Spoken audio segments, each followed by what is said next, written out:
in the building. So going to ask you guys to help us spread the word and clarifications and corrections. You are currently in the Community Arts Partnership Gallery, which is run by the Community Arts Partnership of Tompkins County. The art in here changes every month, and this is also an event and program space that's open to the public, and so you guys can rent it. You can bring your friends and family here. Please do so. We love to have more people in the space. I'm really excited that today Ian is going to be sharing some of the work that he's been doing this semester, specifically on Irish immigration in the United States, and also specifically looking at New York, and then our local narratives of Tompkins County. He's going to go through some of the broader narratives of Irish immigration to the States, but then look at how that really presented in our local context. And yeah, that's about the overwhelming piece of it. We have some other events and programs coming on, so definitely keep in touch and pay attention to our digital content, and you'll be able to know about the next things coming up with us. All right, you can go. Hello everyone, my name is Ian. I am one of the student volunteers here at the History Center. As Zoe said, over the past few weeks, I've been researching Irish immigration to the United States. So this presentation takes a look at those findings. And then also there's going to be a segment on the tool I use to gather this information, HistoryForge tool, which was pioneered here at the History Center. So it's going to be a little bit of both. But before we get to specifically Irish immigration, we need to talk about immigration overall to the United States. This place has always been a land of immigrants. It has one of the highest foreign-born population of any country. It typically always has been. Millions of Americans can trace their lineage to countless nations across the world. So immigration has always fluctuated by country and by continent. In the top left graph, it tracks immigration based off the biggest groups over the centuries. And so in pre-colonial times, it was mainly British or English colonists coming over. And then as the country developed, it became Irish dominated, German dominated. But of course that changed too. Southern Europeans started immigrating in high numbers. And then today it shifted over to the Americas, Central and South. But today, the top origin for immigration is China, India, and Mexico. So immigration has always been changing, but the Irish have been the biggest group. Irish immigrants have made up a large part of the nation's population. But before we get into that, we talk about terminology. There's a lot of different words thrown around to describe the Irish as a people, their language, and their origins. And so to dispel any differences or confusion, we're going to talk about terminology. The Irish are a part of the Celtic peoples, which once inhabited large parts of Europe in the ancient era. They had large populations in places like France, in Turkey, northern Italy, but they were wiped out a lot by the Romans and other Germanic invaders. And so the surviving bastions of Celts inhabited mostly Ireland and the Scottish Highlands, in places like Wales. The Irish language comes from the Celtic language, or one of the branches being Insular Celtic, which then has two subdivisions being Brittonic and Goidelic. Irish comes from the Goidelic branch, and like any language, it evolved from very primitive to Old Irish to Middle Irish to Modern Irish. And then it is also divided into the groups of people that inhabit Ireland. You have the Irish, the Northern Irish, which are the inhabitants of Northern Ireland, and then another group, the Ulster Scots, are Scottish Protestants that inhabited and settled Northern Ireland when it was called Ulster before the British came along, which they came along in 1169 when the Normans first invaded Ireland. This would kick off hundreds of years of English invasion, which ultimately they would achieve full control of the island in 1603. And under James I, the monarch of the time, he set up the Plantation of Ulster, which was essentially a large-scale colonization project by the English in Ulster, or the northernmost 4 counties of Ireland, which today make up Northern Ireland. The reason the island is split between the Republic of Ireland today and Northern Ireland is because of this event. is when all these Protestants came over and started removing the native Irish from their land. And so England remained in Ireland until 1921, when after the Irish War of Independence, the island was partitioned in two, turning into Northern Ireland, and today, modern Ireland. And so the roots of Irish immigration to the United States specifically are in the Irish potato famine, otherwise known as the Hunger. In 1845, a water mold started to arrive in Ireland, affecting all the potatoes. The Irish were sustenance farmers and heavily dependent on the potato for not only their livelihood, but also to eat. And so the mold started to devastate the potatoes, and compounded by other poor harvests, bad weather, English negligence, the population started to be decimated. And so in 1841, Ireland had a population of 8.5 million. In 1851, it had a population of 6.5 million. And to this day, the island's population has still not reached pre-famine levels, which goes to show the magnitude of this event. This essentially this is the origin point for modern Ireland. The reason the island is the way it is can be traced to this singular event. It wasn't just 1845, the famine lasted for a period of 7 years. So this is probably more than anything else defining of modern Ireland. The Ithaca Journal reported when it was going on that a famine in Ireland, who can contemplate it without horror? Her people cannot now command those minds of wealth which an absentee nobility have carried from her fertile soil, nor can they be expected to throw off those chains of fanaticism, prejudice, and faction that have made them enemies to each other for centuries, and bound them to the unprincipled and selfish monopolizers of their resources. If they could, we might expect to see them rise in the sacred majesty of their united power, as a band of brethren, preferring to die by the sword rather than perish in the ditches and lanes for want of food.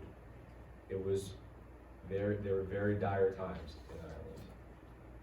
And so millions started to pack up and leave. According to the Irish Department of Foreign Affairs, 6 million people left between 1841 and 1900. 2/3 of those coming to the United States. In the early 19th century, they coupled with the 5 million Germans, immigration rates soared with these two groups.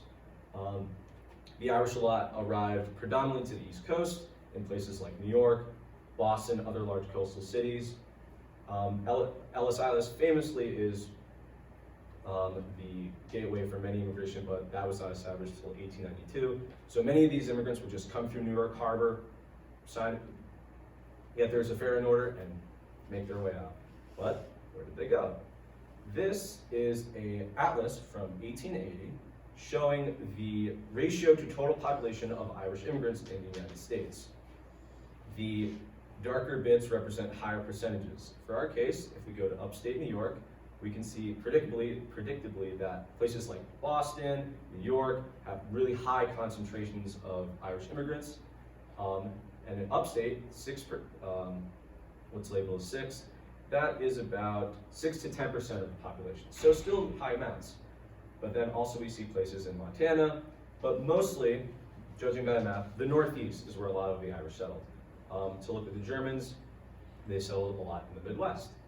And does anyone have an idea what the highest ratio, the highest amount of Irish immigrants settled? Which state do you think? I would have thought it would be New York. New York? New Jersey, Massachusetts. The highest percentage is actually Rhode Island. And then Massachusetts. New York is fourth, which also kind of surprised me because you think of New York City. But no, Rhode Island surprises us as always.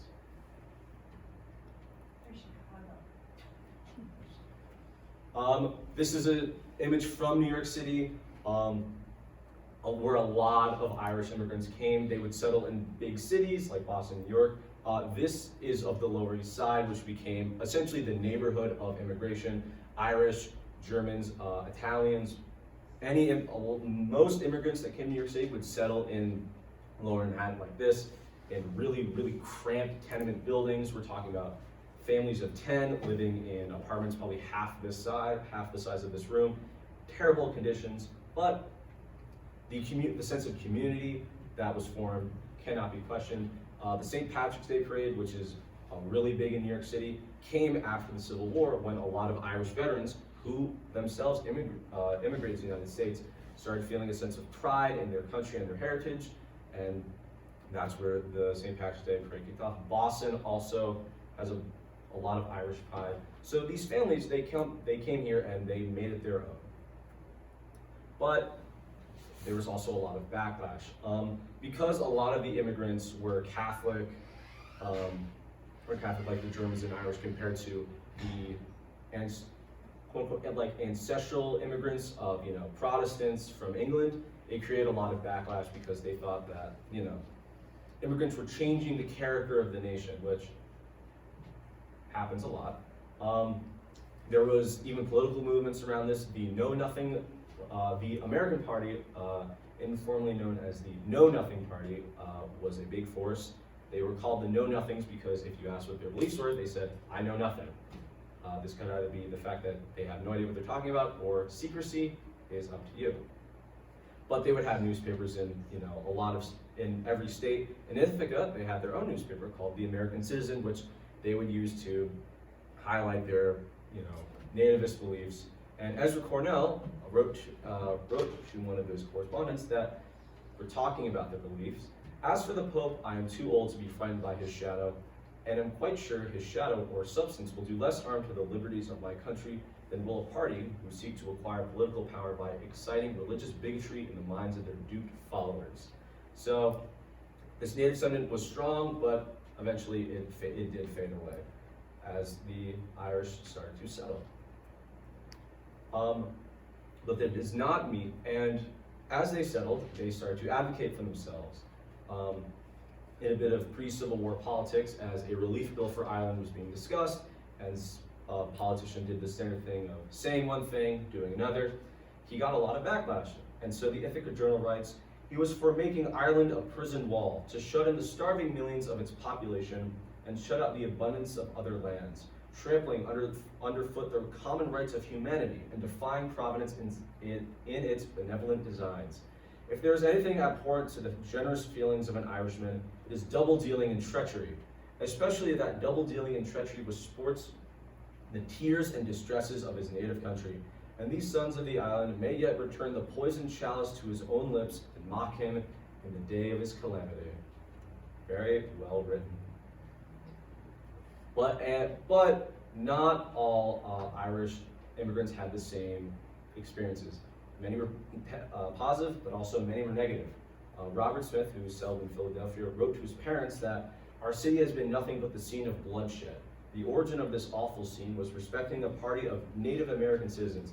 Native American in this term is like white Americans, not Native Americans.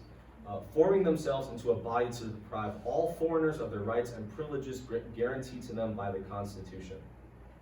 And they pitched their spite upon the Irish Roman Catholics, and at one of their meetings the Irish rose against them, and there was a great number shot on both sides.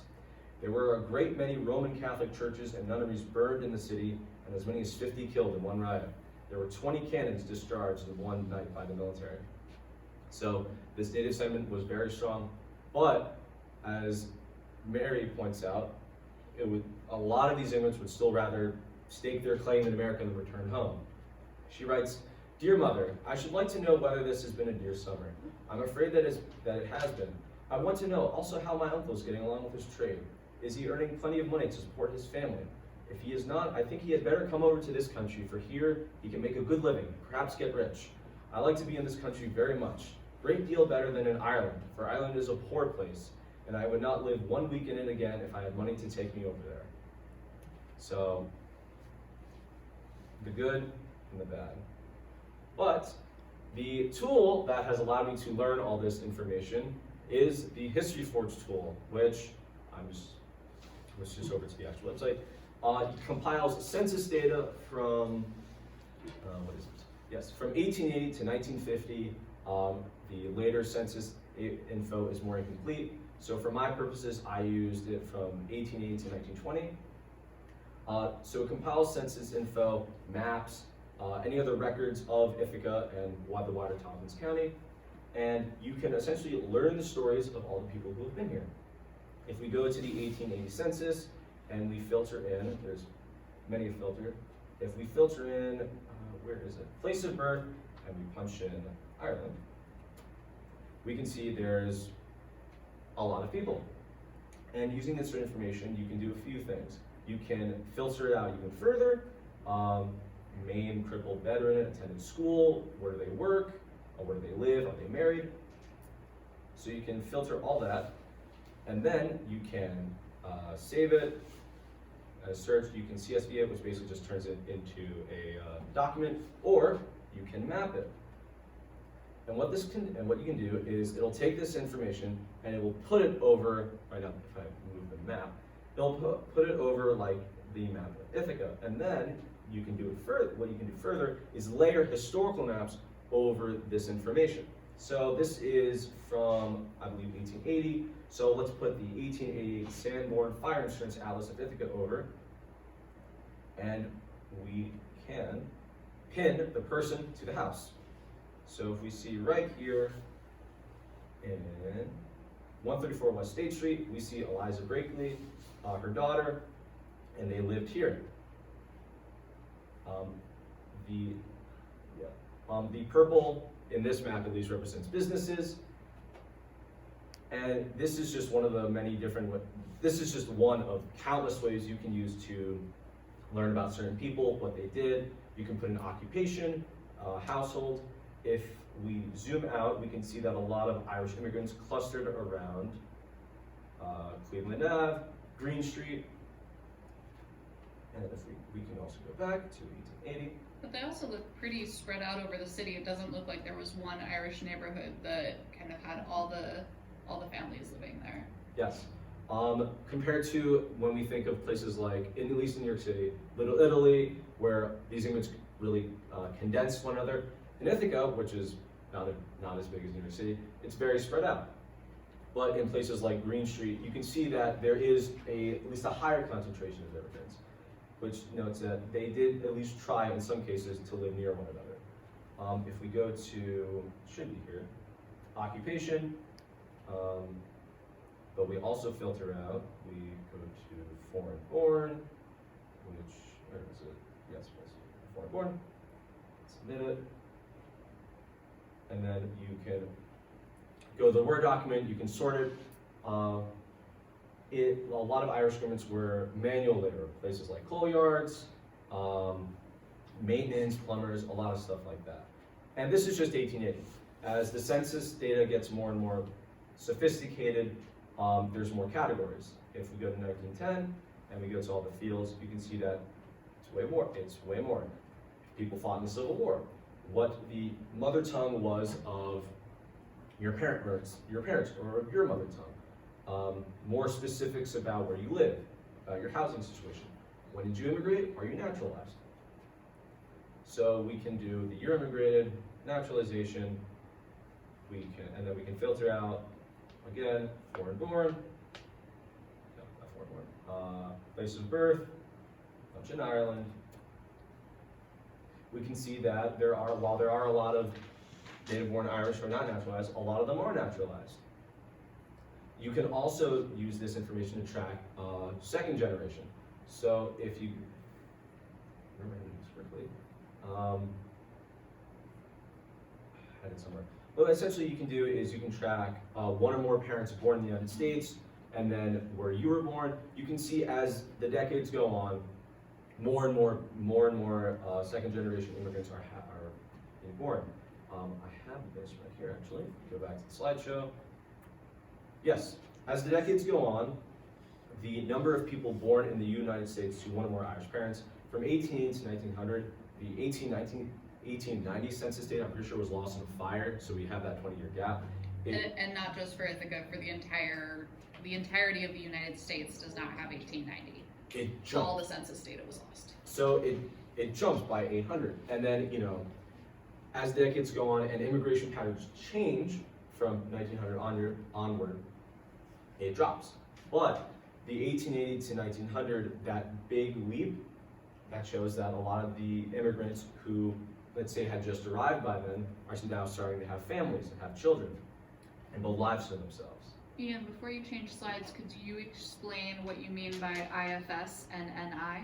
Yes, so as in the terminology, the NI in 1930, this is after the Irish War of Independence, NI is Northern Ireland, IFS is Irish Free State. So by that point, when the Irish State was being founded, that differentiation appeared in the census, but by 1940, it would just be Ireland and Northern Ireland. A note about the census data is the way it's done today, you know, it's very formal, a lot of forms. Back in the day, it was more of someone coming up to your house, asking a few questions that you may not even know the answer to, and you might not even be home when the person comes up, so your spouse, one of your kids, maybe even your neighbor has to answer these questions for you. So there is a lot of discrepancy in earlier cases. But what I did with the HistoryForge tool initially is, my last name is Donahue, and I was curious about all the Donahues that have lived in Ithaca since 1880. And there weren't too many, but I did eventually find one person. Where is he? No. I guess he doesn't pop up till 1910.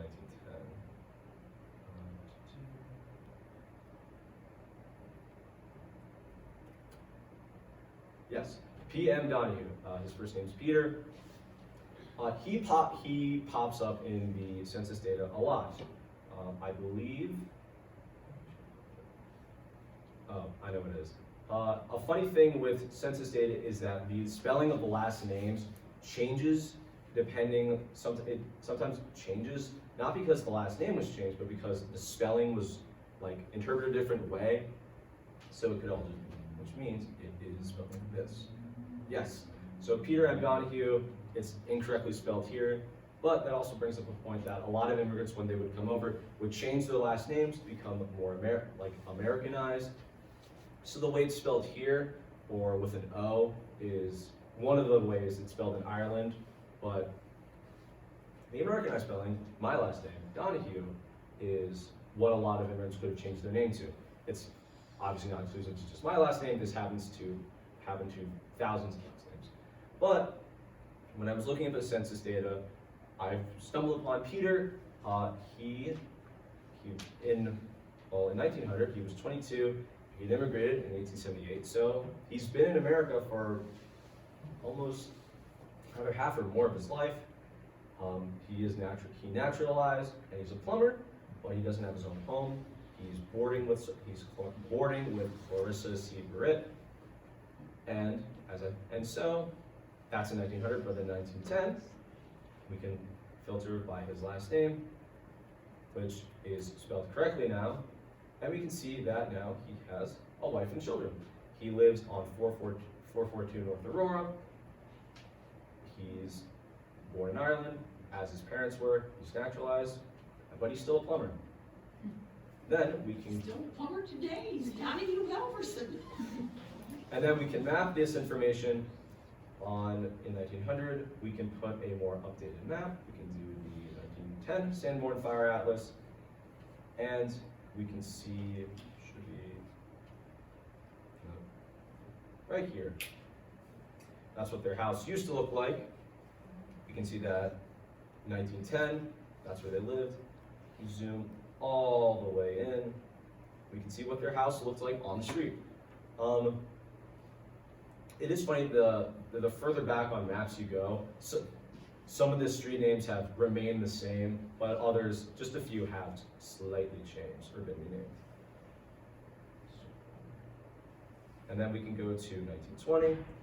We can do the same thing, punch in Donahue, and we will once again see him. He lives at 515 North Aurora now. He owns his house. He's still married. He's still a plumber. But he has another son, Ralph. And I think in 1930, if I do the same thing.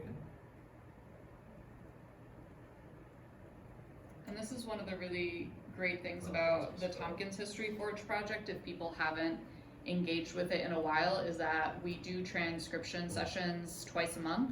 And so new content is being added literally on a monthly basis. And for the city of Ithaca, at least, you can now track the same family or the same structure for 70 years. And we're nearly done with the 1950 census. We'll likely be done before the end of the summer. And we're also expanding records for 1950 through the rest of the county. So the capacity to track stories like this and find out about specific populations, particularly immigrant populations, is improving in real time that we actually get to experience. And not many small communities get to have like an intensive look at their census records in this way. This is not something that the Census Bureau offers. It is something that is done entirely through volunteer labor and the coordination of our organization. And it is a really cool thing that it allows us to track kind of the same person across their life and see the transition between him being 22 and not owning a house and being a boarder to some 30 years later. You have names for all of his kids, you know his profession, you can see that he was doing well enough that he was able to purchase a house. And it doesn't give you a full story of his life, but it gives you significantly more starting points than you would for somebody else, especially considering, to my knowledge, Peter is not somebody that we actually have genealogy records for in our collections, but we're still able to know this much about him in under 10 minutes of research available online. And then in 1930, as I said before, the census data misspelled it, so it's spelled with an O instead of an A, but things seem bright, everyone's growing up. He, I believe, is place of birth, Irish Free State. We have that differentiation. He is still a plumber. That is not, I don't think that changes at all in any of the census data. And now he owns his shop. But yes, but the person record, if you want to just see all the data at once for one person, you can check here. But he last shows up in 1940. His wife sadly died.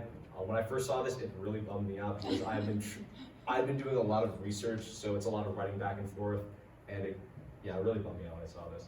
But Peter's story is just one story of the thousands of Irish immigrants that came not only to Ithaca, but everywhere across the United States. The HistoryForge tool, really, you could spend hours looking at specific people, specific communities, specific building, occupations, anything. It's a really fun tool. I didn't think I would enjoy looking at census data, but turns out I really, really liked looking at census data. And yeah, I believe that is, HistoryForge tool is wonderful. It covers a bunch of towns in Tompkins County.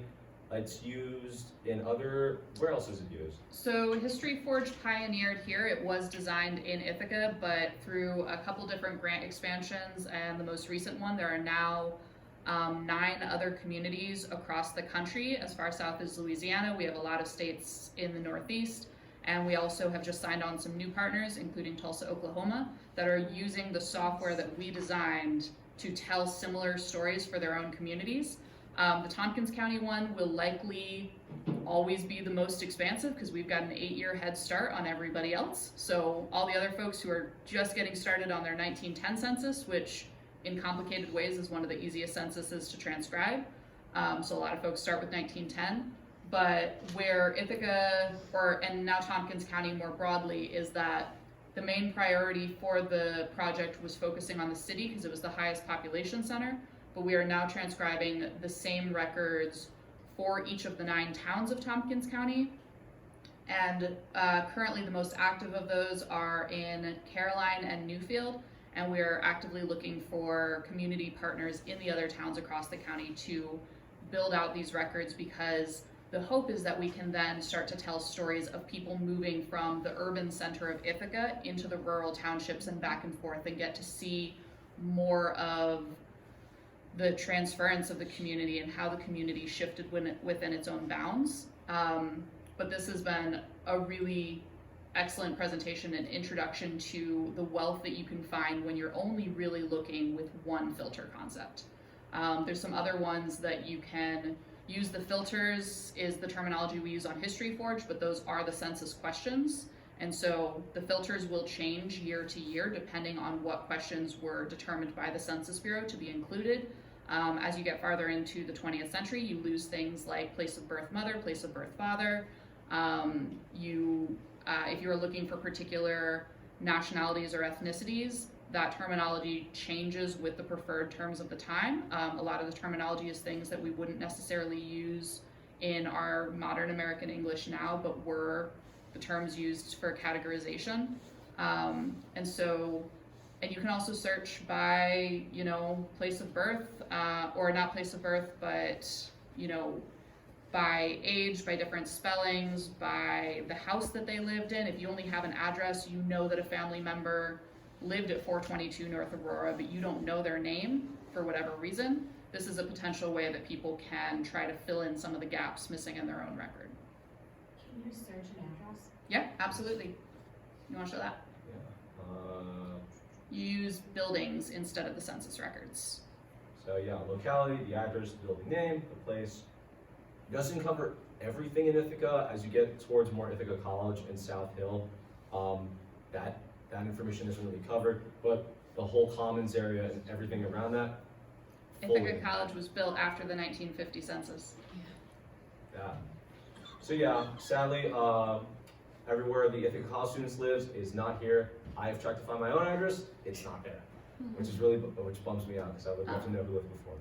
And we won't be able to go more modern than this because census records are kept sealed for 72 years after they are recorded for, you know, public protection. And so 1950 was only released last year, which means we have another 11 years before we get 1960. So it's going to be a long wait, but that just means that we can finish the whole of Tompkins County in the next decade, which is exciting. But for if you want to click on just a random building, just pay attention. If you choose to search streets, you do have to follow the naming category, which is don't add any punctuation, don't spell out an entire west, north, or east. The software is built that it wants a letter. You also don't have to spell out street, avenue, or boulevard. Use the abbreviation for those. And if you come across a building and you're like, wait, I know a lot more about that building that is in the HistoryForge record, please reach out to us. We would love to add more content to it. It is a constantly growing resource and we are adding new information all the time. And additionally, we really want this to become more of a resource for people doing genealogy records. So if folks have pictures of their family, if they have photographs that they want to add to the census records of their ancestors, they can reach out to us and collaborate specifically on giving faces to the names in the census records for the people they know. That pretty much covers all my talk on HistoryForge, and that covers my presentation. Thank you for coming out and seeing it. Thank you. I used a lot of different sources for the newspapers.